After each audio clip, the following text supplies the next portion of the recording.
My child, trust this, God's purpose always brings us home.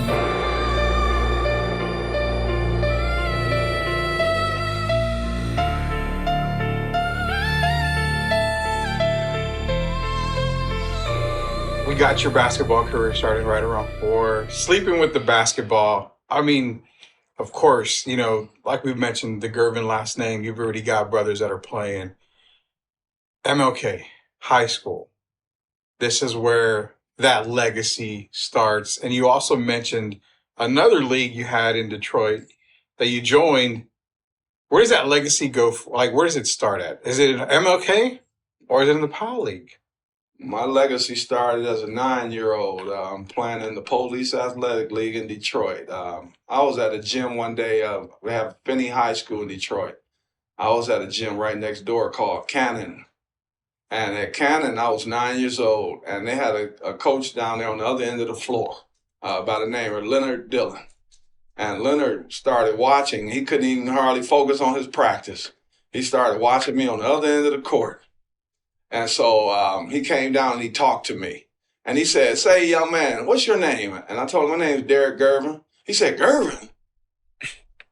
You George Gervin's brother?" I said, "Yes, but I'm also Booker Gervin's brother and Claude, and I named my family." And he was like, "Well, I'm a basketball coach in the Police Athletic League, and I want you on my team. I want you to come and play for me." I said, "Well, that would be something I would think about, right?" So a few days later, I come back to the gym. He's there again. And so now I'm like, well, I've watched him and I've seen how he was with his team. I said, yes, I want to play for this guy. I said, but there's one thing you have to do, sir. You have to come to my house. And I've already asked my mom if you could come. And you're going to have to come and talk to my mom and convince her why I should be able to play for your team. So he comes to my mom's house a few days later. He talks to her. And he said, this young man, I've been studying him. And not only does he has the skills to be a fantastic basketball player, but he seems like a good young man. And so, from there, I started playing in the PAL League with him, right? We go play. We had a really good team. There was only one team we couldn't beat. And that team was led by a guy who looked like Karl Malone in high school. His name was Dwayne Rogers. And so we could not beat that team. And so that started motivating me to work even harder, right? Mm-hmm. So as we approach high school, I end up qualifying to go to Cass Technical High School, School of Diana Ross. You had to qualify. You had to have good grades to get in Cass. So I was already proud of that, right? I go to Cass. Who's the first person I see that welcomes me to the school? Dwayne Rogers, my buddy as a 10-year-old, my competitor, but my friend as a 9 and 10-year-old. So I get to high school. I felt at Cass Tech that I was sticking out like a sore thumb. It was like going to college for me already. It was like going to Harvard, going to Princeton. And I didn't feel like I was ready for that. I really was. When I look back, I really was. But I didn't have people at that time really staying on me, telling me, "Derrick, you're capable of doing great things." My family was all entrenched in their businesses. My youngest sister was working at Ford already. So they weren't home a lot. Mm-hmm. So I didn't have people pushing me. So I decided to leave Cass Tech. One of the worst decisions I made, but I feel I made up for it. I ended up going to Finney High School because it was close in my neighborhood. We had moved out to the suburbs. Finney wasn't the right fit for me. So I ended up transferring to Martin Luther King, the people I was more familiar with, right? My friends that I played with 5 or 6 days a week. And they recruited me kind of like Golden State recruited Kevin Durant. This was on the high school level. So I go to King, and I play there. I don't start playing till my junior year because I started messing up, and I want the kids to hear this clearly. I started doing the wrong things in school. My brother got me a new car when I was 16. George bought me a brand new Toyota Corolla when I was 16 years old. I started chasing the young ladies. I'll be honest about it. I started smoking the marijuana. I just started doing things that were not good for my future. Mm-hmm. And it cost me 2 years of high school. So by my junior year, I took it more serious. I went to summer school my sophomore year during the summer, and so I became eligible as a junior. I'm at Martin Luther King. My first year, I averaged about 28 points and 15 rebounds on a really good team. And I had to, kind of give up some of my game to make the rest of my teammates better. I could have been a 35, 40-point guy my first year, but that wasn't important to me. It was having the best team that we could have. So I had to sacrifice. And these were my friends as well. So I also wanted them to have an opportunity to reach what I call the American dream when it comes to basketball. Yeah. So I go on, I make all city. I'm one of the top 5 players in Detroit. I go to my senior year. I mature, get even a little better. I'm working out a lot harder, doing better things with my life. I become all city again, first team, and I become all state, first team all state. And from there, I was getting recruited. Michigan came to visit me at home. And a lot of people, if they're older, they remember Ray Meyer was a coach at DePaul, legendary coach. He sent his son to my house, Joey Myers, to visit me in Detroit. And when Joey Myers came, so right away, there were 2 schools on my radar. There was a University of Michigan, go blue. And there was a DePaul University. At the time, they were number 1 in the country. They had a guy by the name of Mark Aguirre, who went on to have a fantastic NBA career. And so I'm deciding, which one am I going to choose? Michigan or DePaul? I didn't listen to anybody else. I said, this is my life now. I'm at the point that I know I have to make the decision that's best for me. Lo and behold, what happens? My brother calls my sister, who's the state representative for the city of the East Side, San Antonio, today. George calls her and wants Barbara to move to San Antonio. And so Barbara moves, and that means, of course, her sidekick, which is my mom, she wanted her to come to San Antonio as well. My mom decides it took a while to get her to commit. She said, okay. So as mom is committing, there's a guy named Derrick, her young son, who needed some nurturing at 17, 18, and running wild in the city, had money in my pocket. My brother was a superstar. So I was living the fast life. I'm just telling you, I was living the fast life. I was living an NBA life as a high schooler. And that wasn't good. I was putting the cart before the horse. So my brother called me and wanted me to come to San Antonio. I said, George, are you crazy? I just met a young lady. She looks just like Sade. There's no way I'm moving anywhere. And so I decided to be stubborn. I stayed another month or 2 in Detroit. But as you know, when that money starts getting low, I had enough money where I still had enough to get gas for that 24-hour drive and food. So I started saying, man, I better get ready to get out of here. So I didn't even get a chance to tell some of my friends that I was leaving. I kind of uprooted quickly, and I made the transition. I came to San Antonio at the beginning of 1982, and that took me into my college years. The first year, I sat out a year before I entered UTSA, kind of get my life together, kind of slow down. And that was why I was brought down here. I didn't feel like I was ready for college yet. I had a little more maturing to do. And so I took off a year. And during that year, I worked for my sister and my brother-in-law, who also played in the NBA, Robert Bubbles Hawkins. I love you. I miss you. My best friend of all time. So during that year, I started learning how to do interviews. So I said, I'm off a year. I'm working, but I might as well prepare myself for college, right? So I knew I was going to play ball, and I knew I was going to have a successful basketball career. So I said, why not start working now? So Robert took me out by the pool one day, just like I'm out here today. And he took me out by the swimming pool, and he got the cameras, and he started interviewing me like it was a real life interview, like the media was interviewing me. And that got me ready. So by the time I enter UTSA, I'm maturing as a young man. Right? Still have my challenges.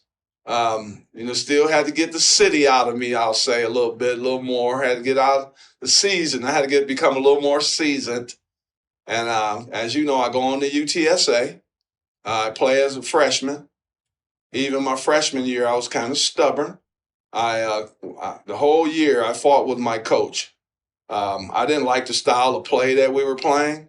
He wanted to walk the ball down the floor, and I wanted to run the ball down the floor. And so he wanted all the players to average like 8 points, 9 points. I had never heard that before first. He's going to average 10, you're going to average 11. So our first meeting at UTSA basketball, and this is a true story. First meeting, coach is showing his team from last year on the video. He was coaching up in Kentucky, Eastern Kentucky. Mm-hmm. He shows a video. So the first day I raised my hand. Coach, that's not going to work, sir. I said, first of all, how can you say that someone's going to average 8 points, someone's going to average 9, someone's going to average 10? I said, that's not realistic. Some people aren't even capable of getting 8 points every night. And then you have others that are capable of getting more than 10 points. And I told him, I'm not a 10-point scorer. I didn't give up an opportunity to go to Michigan, go to DePaul, and University of Texas. And I'll get into that a little bit. I didn't pass up those schools and sit down at Red McComb's office so that I could come to UTSA, a new school, and average 10 points a game. I said, I have NBA aspirations. I told you that when I came here. And so we're going to have to make some changes. I'm just being honest. I want to do well here. I want you to do well here, but I'm not going to let you handcuff my career. And so what made UTSA the choice then? Because you mentioned Texas. Well, and I mean, you're passing up the University of Michigan.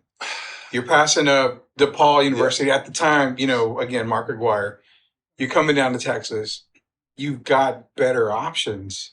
University of Texas, you've got, you could even go OU. Oklahoma is just, not far away. What made UTSA that school and say, you know what, I'm coming here instead of even going to a team like UTEP? Even UTEP was probably bigger at the time than UTSA was. The Burnt Orange reached out to me, Texas Longhorns. And so the only visit I ever took was to the Texas Longhorns. They wanted me. They were, that year I came down here, they were number one in the country. Mm. So remember back then, DePaul was number one. Now Texas is number one. They had LaSalle Thompson and they had Mike Wacker. They wanted me. And, they ended up being number one. And then Mike Wacker ended up tearing up his knee. And so they dropped to like 14th nationally. But that was the school I was sold on. If I was going to go to a school, it's going to be a big school. And so I go on a visit to Texas Longhorns. And my sister took me on the visit, right? I get there, and I'm walking around, and I'm looking. And I'm going to be honest again. I'm looking at all these ladies walking around. And I'm like, I came down here to mature, right? And so instead of me like maybe looking at the ladies that's going to help me out in the books, that wasn't where my mind was. So I still felt I needed to mature a little more, right? So I go to a basketball game. Arkansas was a top 20 team at the time. They had a guy named Derrick Walker, who was All-American. Mm-hmm. Derrick Walker was playing for Arkansas. I went and watched them play at the Hemisphere Arena. And people that don't know, the Hemisphere is where the Spurs started, nationally here. Everyone here, they know the Hemisphere Arena. So I go watch the game. I had one of my best friends today, was playing on that first year UTSA basketball. UTSA got beat 71-42 by Arkansas. I'll never forget the score. That's the score. 71-42. I'm sitting in the stands watching my friend suffer. He's a senior. They had another senior by the name Dennis Mumford who liked to break backboards, but they didn't have the supporting cast. So when I watched them play, I didn't want them to go through that the next year, the year after. So I was sitting there and I told one of my friends, just like this, that's where I'm going to go play. It made sense to me. During the game, I'm thinking about how can I make this work? My mom could see me play. Wow, I could see George play. And my mom could see both of us play. And this is during that game, this is when I figured it out. I'm going to play UTSA, give my mom an opportunity. She doesn't have to be traveling to Austin, right? She could see me one day. She can go see George the next day. We could both be in the newspaper together. I mean, that just like, it was like all of a sudden, it was a no-brainer. UTSA, here I come. So I reached out to UTSA, I believe the next day. And I said, I'm wishing you well the rest of the season. I talked to the coach, and I said, you guys can get ready because I'm getting ready. The word got out to the media. Derrick Gervin has decided he's going to attend the University of Texas, but University of Texas, San Antonio. And that's how my college career began. Known as the first superstar at UTSA. And that is something that you've carried on. And I know a lot of Roadrunner fans, say, well, the biggest name that they could remember in basketball would be Devin Brown because of the accomplishments that he's had. But you've known, and you have been known as the first superstar, true superstar of UTSA. As far as UTSA goes, do you feel your impact at UTSA has fully been recognized by the school? Because I'm going to throw this back at you here. The very first Hall of Fame class came out, and the first superstar at UTSA wasn't on there. Some people were disappointed by it. Do you think your impact just gets overlooked at UTSA? You were disappointed about it. But I'm going to tell you about my impact. When I walked in up today to do this interview, what's the first thing I saw? I saw a gentleman that we met us at the gate, right? What shirt did he have on? UTSA. Okay. So when you talk about my impact, I went to UTSA and I made it known then. I want to put a school on the map. I don't have to go to Texas. I don't have to go to DePaul. I don't have to go to Michigan. I said, wherever I go, I'm going to be successful, and that school's going to be successful. So I don't worry about what could have been, right? I was my family was more offended that I wasn't on the, the first year on the ballot, the first year, right? But I have to also look at these people weren't there. Lisa Campos is there today, the athletic director. Before her, it was Lynn Hickey. They weren't around during my career. So they have to go do their research, right? You have to go into the archives to find out about people like myself. And they did that. So I'm a person who believes better late than never. I started it. What did you just call me?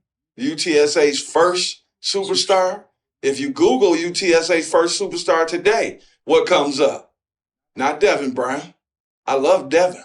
But if you Google it, this person Googles it, that person Googles it, whose name comes up? Derrick Gervin. Yeah. And that's something they could never take away from me. There's no human on this earth that could take that away from me. I know in my mind what I accomplished at that school. Devin knows it. All the coaches that have been through there have done their research knows it. I didn't have to get my love at the beginning. I'm a guy that says better late than never. And so I'm proud now to have been acknowledged by the school. As you know, I went in October last year to the UTSA Hall of Fame. My jersey was retired in 2006. That's 19 years. My jersey's already been retired, sir. No one has worn number 30 since I've been there. And then I go to the Hall of Fame last year. My brother's there. I wish my mom could have been there. She wasn't there. There was another former Spur there, Larry Keenan, another guy that's dear to my heart. And my sisters and brothers were there. What more could I ask for? That's why I went there, was to have my legacy. What better legacy to be supported by your family and to be supported by the people that already know that I set the standard at UTSA, but I got to make sure they know it clearly. I couldn't have done it by myself. My teammates deserve the love just as much as I do, because they're the ones that helped me be successful. They the ones that didn't get upset when I was getting all the love from the media, from the fans. At no point did I turn my back on my teammates. At no point did they turn their back on me. And to this day, I still love them and they still love me. That's all I can ask for, my man. What was the first emotion that came to your mind when you got that phone call says, Derrick, welcome to the UTSA Hall of Fame? First emotion? Very first Look emotion. up there, Rudy. Up there, there's a lady up there by the name of Geraldine Gervin looking down on her son. That was the first emotion. My mom is proud of me. I'm proud of me, but my mom set the standard. She got me. The man above and my mother are the reason I'm sitting here right now in this chair. Didn't do it by myself. Who paved the way? There's always someone that paves the way for every single one of us. Who paved the way for me? My mom. And here we are today.